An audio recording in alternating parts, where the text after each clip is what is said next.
मेरा नाम रमेश है। मैं अपने आप को बहुत खुशकिस्मत मानता हूँ कि मेरी शादी रचना से हुई है। रचना और मेरी शादी घर वालों की मर्ज़ी से हुई है। रचना बहुत सुंदर है। शुरुआत में मुझे लगा था कि वो मुझसे शादी को हाँ नहीं कहेगी, लेकिन जब मैं उसे देखने गया, तब उसके स्वभाव का पता चला। बहुत अच्छा उनका परिवार था। रचना जब शादी करके मेरी ज़िंदगी में आई, तब से मेरी ज़िंदगी बदल गई है। सभी मुझे कहते थे कि मैं बहुत खुशकिस्मत हूँ। अभी मेरी शादी को करीब 3 महीने ही हुए हैं। मेरा सपना था कि मैं बड़े शहर में एक बड़ा शोरूम बनवाऊँ कपड़े का। मैंने रचना को इसके बारे में बताया। रचना को पता है कि यह मेरे लिए कितना बड़ा सपना। मैं दिन-रात इसी में लगा रहता हूँ। बड़ी मुश्किल से मुझे एक जगह मिली, लेकिन पैसे बहुत ज़्यादा थे। इसलिए मैंने अपने गाँव की ज़मीन बेचने का फैसला किया था। ज़मीन में मेरे पिता के दूसरे भाइयों का भी हिस्सा था। इसी काम के लिए मुझे कुछ दिनों तक गाँव में जाना पड़ रहा था। मैंने रचना को चलने को कहा, क्योंकि पता नहीं कितना समय लग सकता है, लेकिन उसने कहा कि वो अपने मायके चली जाएगी। मैंने भी सोचा कि ठीक है, रचना अपने मायके चली गई, मैं अपने गांव चला गया। रचना से मैं फ़ोन पर बात किया करता था। ज़मीन के कागज़ और सारी बातों में समय लग रहा था। इस दौरान मेरी पत्नी से मेरी बात होती रहती थी। मैंने एक शाम उसे फ़ोन किया तो वो कुछ बदली-बदली थी, ज़्यादा बोल नहीं रही थी। मैंने पूछा, क्या हुआ, तुम ठीक हो? वो बोली कि मुझे आपको कुछ बात बतानी है। मैंने कहा कि बताओ, क्या बोलना चाहती हो? वो थोड़ी देर चुप रही और फिर बोली कि नहीं, अभी नहीं, मैं आपको मिलकर ही बताऊँगी। मैंने भी कहा कि ठीक है, लेकिन मुझे नहीं पता था कि मेरी ज़िंदगी में इतनी बड़ी बात होने वाली है। अगले दिन दोपहर में मैंने जब रचना को फ़ोन किया तो उसने फ़ोन नहीं उठाया। मैंने भी सोचा कि कुछ काम होगा, इसलिए मैंने उस बात पर ज़्यादा ध्यान नहीं दिया। मैं सारा दिन अपने काम में उलझा रहा। काम भी ज़रूरी था, क्योंकि वो ख़त्म करके ही मैं जल्दी से रचना के पास वापस जा सकता था। दिन भर के काम के बाद मैंने फिर शाम को रचना को फ़ोन किया, लेकिन इस बार उसका फ़ोन स्विच ऑफ आ रहा था। मैंने फिर सोचा कि शायद किसी काम से गई होगी और मोबाइल स्विच ऑफ हो गया होगा। मैंने रात फिर किया, क्योंकि दिन भर बात ना हो, लेकिन रात में ज़रूर बात किया करते थे। लेकिन रात में भी उसका फ़ोन स्विच ऑफ था। अब मुझे थोड़ी फ़िक्र हुई, लेकिन फिर मैंने सोचा कि वो उसके घर ही है। अगर कुछ बात होती तो मुझे फ़ोन आ ही जाता। थोड़ा बहुत विचार करके मैं सो गया। मैंने सोचा कि उसके घर में किसी को फ़ोन करूँ, लेकिन रात में उस समय फ़ोन करना मैंने उचित नहीं समझा, इसलिए मैं सो गया। सुबह उठते ही मुझे यही ख़्याल आ रहा था कि मैं रचना से बात करूँ।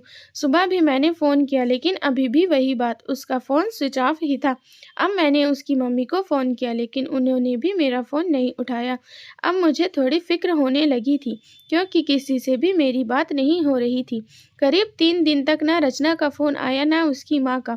मैं अपने काम में लगा रहा। फिर एक शाम मेरी सास का फ़ोन आया। मैंने पूछा कि रचना कहाँ है? वो बोली, रचना अपनी एक चचेरी बहन की शादी में गई है। शायद वहाँ नेटवर्क नहीं होगा, इसलिए बात नहीं हो पा रही है। मैं भूल गया था, रचना ने मुझे बताया था कि वो वहाँ जाने वाली है।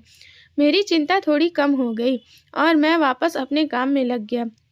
रचना वहाँ 5 दिन रुकने वाली थी, इसलिए मैंने सोचा कि शायद 5 दिनों तक मेरी रचना से कोई बात नहीं हो पाएगी। मेरा काम भी लगभग ख़त्म हो गया था। मेरे हाथ में पैसे 2 से 4 दिन में आने वाले ही थे। जैसे ही मेरे हाथ में पैसे आए, मैं वहाँ से निकल गया। वहाँ से निकलने के बाद मैं सीधा अपने पत्नी के घर ही गया, उसे लेने के लिए। जैसे ही मैं वहाँ पहुँचा, मुझे देखकर मेरी सास खुश होने के बजाय डरी हुई दिखाई दी। मैं थोड़ी देर वहाँ बैठा, उनसे पूछा कि रचना कहाँ है? वो बोली कि वो अभी आई नहीं है। मैंने बोला कि आई नहीं है? अभी तक उसका फ़ोन भी नहीं लग रहा। मैंने कहा कि आप मुझे वहाँ किसी का नंबर दे दो, कितने दिन से रचना से बात हुई नहीं है। वो कुछ देर सोचती रही, फिर बोली कि अभी मेरे पास नहीं है, मैं आपको किसी से पूछ कर देती हूँ। करीब 8 दिन हो गए थे मुझे रचना से बात किए। मुझे रचना पर भी गुस्सा आ रहा था कि उसका फ़ोन स्विच ऑफ क्यों है। साथ उसका फ़ोन काम नहीं कर रहा तो वो किसी के भी फ़ोन से बात कर सकती, लेकिन उसने मुझसे बात नहीं की। मैंने सोचा था कि जब वो आएगी तो उसे ज़रूर डाँटूँगा। मेरी सास का फ़ोन नहीं आया। करीब 12 दिन हो गए। मैं उनके घर वापस गया, लेकिन अब वो भी घर पर नहीं थी, ना ही मेरा फ़ोन उठा रही थी। अब मेरे मन में बहुत सारे विचार आने लगे कि आखिर बात क्या है, जो रचना और उसके घर वाले मुझसे इस तरह का बर्ताव कर रहे हैं।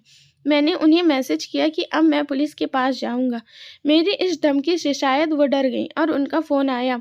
बोले कि बेटा मैं तुम्हें कुछ बताना चाहती हूँ, तुम घर आ जाओ। अब मेरी चिंता बढ़ती जा रही थी। ऐसी क्या बात है जो यह सब मुझसे छिपा रहे हैं? मेरी पत्नी ने मुझसे 20 दिनों से बात नहीं की थी। मैं अगले दिन उनके घर गया। मेरी सास का मुंह उतरा हुआ था। मैं बहुत गुस्से में था। मैंने जाते ही उन्हें जोर से चिल्लाते हुए पूछा कि कहाँ है रचना। मेरी सास मुझसे बोली कि बेटा अब मैं जो तुम्हें बताने वाली हूँ उस पर तुम्हें विश्वास नहीं होगा, लेकिन यही सही है। वो बोली कि रचना किसी के साथ भाग गई है। मुझे मेरे कानों पर विश्वास नहीं हुआ कि मैंने क्या सुना। मैंने बोला आप कुछ भी बोलोगे और मैं मान जाऊंगा। वो बोली बेटा यही सच है। तुम्हारी शादी से पहले उसका एक प्रेम प्रसंग था। जब वो वहाँ गांव में अपनी बहन की शादी में गई तो उसे वो वहाँ मिल गया और वो मौका देखकर वहाँ से भाग गई। मैं जानती हूँ कि तुम उससे बहुत प्यार करते हो, लेकिन अब यही सच है। तुम्हें उसे भूलना होगा। हम लोग पुलिस के पास नहीं गए, नहीं तो बदनामी होगी। इसलिए हम इस बात को तुमसे छिपा रहे थे। रचना मेरे साथ 3 महीने तक रही थी। जितना मैं उसे जानता था, वो ऐसा नहीं कर सकती थी। लेकिन उसकी माँ यह कह रही थी, तो मैं कैसे ना मानता। मेरा मन अभी भी मानने को तैयार नहीं था। मेरी सास मेरे आगे रो रही थी, माफ़ी मांग रही थी। इतनी बड़ी बात मेरे घर वालों को पता चली, तो उन्हें भी विश्वास नहीं हुआ। रचना स्वभाव से बिल्कुल ऐसी नहीं लग रही थी। रचना की माँ को देखकर मैं और मेरे घर वाले चुप रह गए। हमने कुछ बड़ा कदम नहीं उठाया। मैं अपने साथ हुए इस धोखे को बर्दाश्त नहीं कर पाया। मैंने रचना को बहुत प्यार किया और मुझे कुछ भी हासिल नहीं हुआ। रचना नाम से मुझे नफरत हो गई। मेरी जिंदगी पर इसका बहुत असर हुआ। मैं जो शोरूम की शुरुआत करने वाला उसके लिए मेरे पास अब सब कुछ आ गया था, लेकिन फिर भी मुझे अब कुछ करने का मन नहीं हो रहा था। किसी के साथ इतना बड़ा धोखा हुआ हो तो कैसे खुश रह सकता है। मेरे घर वाले मुझे संभाल रहे थे। मैंने उसे बहुत ढूंढने की कोशिश की। मैंने चाहा था कि वो मुझे मिले तो मैं उससे पूछूं कि आखिर उसने मेरे साथ ऐसा क्यों किया। धीरे धीरे समय बीतता गया। उसे गए अब 7 महीने हो गए थे। अब मैं भी उसे भूलकर अपनी जिंदगी में वापस बिजी होने की कोशिश करने लगा। मेरा उसके घर यहाँ से जाना हुआ। ऐसे ही मेरा ध्यान उनके घर की खिड़की पर पड़ा। मुझे दिखाई दिया कि खिड़की में रचना है। एक झलक सी मुझे दिखी। मैंने उसी समय उनके घर का दरवाज़ा बजाया। मेरी सास ने दरवाज़ा खोला और मुझे देखकर ही डर गई। दरवाज़ा खुलते ही मैं अंदर जाने लगा। मेरी सास ने मुझे रोका, लेकिन मैं नहीं माना। अंदर के कमरे में गया तो रचना को देखकर मैं हैरान रह गया। रचना व्हील चेयर पर बैठी थी। रचना ने मुझे देखा और उसकी आंखों से आंसू आ गए। मैंने पूछा यह क्या हुआ। रचना बस रो रही थी। मेरी सास बोली कि बेटा रचना जब शादी में गई थी तब उसका एक्सीडेंट हो गया था और उसे ऐसी जगह चोट आई जिसके कारण अब वो चल नहीं सकती। एक्सीडेंट के समय भी बेहोशी में यह कह रही थी कि तुम्हें ना बताएं, वो बड़े काम के लिए गए हैं। डॉक्टर ने जब बताया कि हो सकता है रचना अब चल न सके और इलाज पर बहुत ज़्यादा पैसा लगेगा, तब भी मैंने कहा कि दामाद जी को बता देते हैं। लेकिन रचना ने कहा कि माँ मैं उनकी ज़िंदगी ख़राब नहीं कर सकती। उनका सपना है शोरूम खोलने का। उनकी ज़िंदगी में जाऊंगी तो उन पर बोझ ही बनूंगी। इसलिए रचना ने यह झूठ तुम्हें कहने को कहा ताकि तुम उसे भुला कर भला बुरा कहकर उसे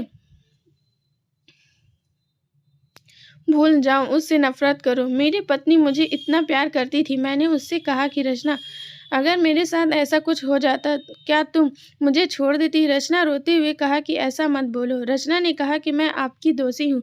एक्सीडेंट में हमारा बच्चा जो मेरे गर्भ में था वो भी नहीं बचा। आप मुझे भूल जाएं, दूसरी शादी कर लीजिए। मैं आप पर बोझ नहीं बनकर रहना चाहती हूँ। रचना की आंखों से आंसू नहीं रुक रहे थे। कितने दिनों से उसने रोक रखे थे। मैंने रचना को बीते कुछ महीनों में ना जाने क्या कुछ नहीं कहा, लेकिन अब वो रचना को एक पल भी अपने से दूर नहीं रखना चाहता था। मैंने रचना की एक बात नहीं सुनी। मैं रचना को अपने साथ ले आया। अब कोशिश यही है कि वो फिर से चल सके। मैंने मेरा शोरूम बेच दिया और अच्छे से अच्छे अस्पताल में रचना को दिखाया। उम्मीद की किरण दिखाई दे रही थी। मैं बस यही चाहता हूँ कि वो फिर से चल अपने पैरों पर खड़ी हो जाए। Please like, share, subscribe. अपना कीमती समय देने के लिए थैंक यू सो मच।